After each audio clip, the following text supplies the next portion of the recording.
Hey guys, thanks for coming and hanging out with us. I have Terry, my father, as you guys all know him. We are going to be doing a little video here today to kind of let him, the gentleman who has been doing business for nearly 47 years, an update on the market. So here in the Alamo, Danville area. So, Dad, what do we got? Okay, a couple of things that are most interesting.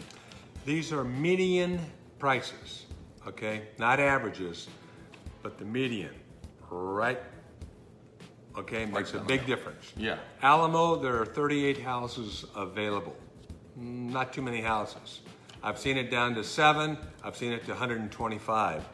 There should be more in the 40, 45, 50 range, but no one's going there yet. $2,150,000 is a median asking price. There are 27 pending properties, and the relationship between 38 to 27 is about right. You want to see 1-to-1 almost. But the the median price for pending is $1,700,000.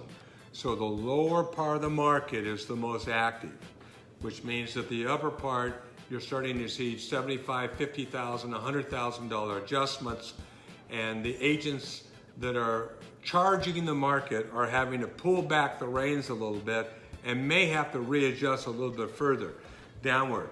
Okay, this is typical, happens when you have interest rates moving up.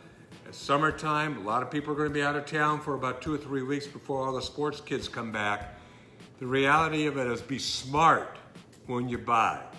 You only make money when you buy, you don't make money when you sell.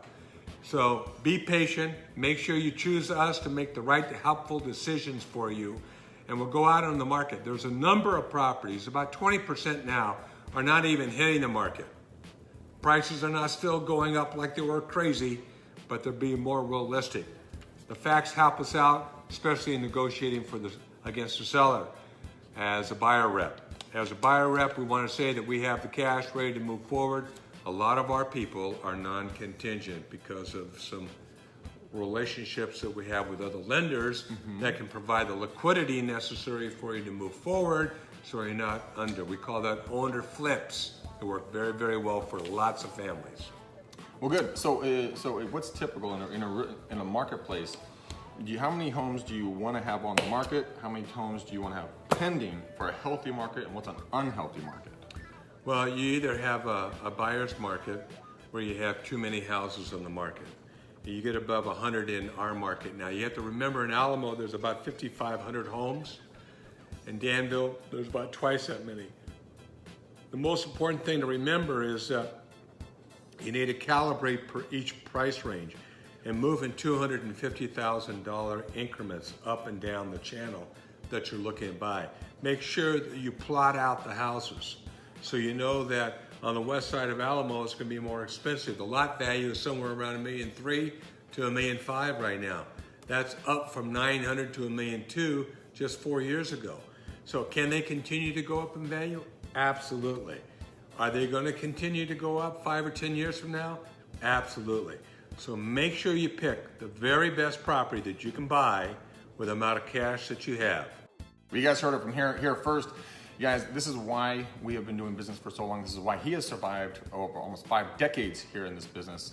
If you guys are interested in talking about having him come out and talk to you about the value of your home. Obviously, he has an MBA in residential finance, so he's gonna be able to talk turkey with you. He's not gonna be blowing smoke up your skirt, but he will definitely be able to get your home priced for the right marketplace. Any last words? No, I just think it's a great time to buy a home. Just realize the values go up steeply, they calm down a little bit, they can drop back down, they'll go back up a good. But eventually, over 10 to 20 years, you're the most happy person if you bought a property. I wish that I had held on to all my listings for the last 40 years and never sold a single one of them, and to start selling them now. Help your kids buy a house so that when they go to college, they have cash rather than hoping and waiting that you'll have money to do that. A leveraged asset in residential real estate is a very good way to accommodate college education, especially when they're in kindergarten. Have the grandparents help with a down payment. I mean, be creative about it. There's lots of ways to buy properties, And don't believe anything about, I don't have the money. That's not an excuse. We can figure out some way to make it happen. You guys heard him. You guys, get in touch with us, 925-838-4300, and we'll help you guys buy and sell your homes. Thanks so much for your time. Have a good one. Have a great summer.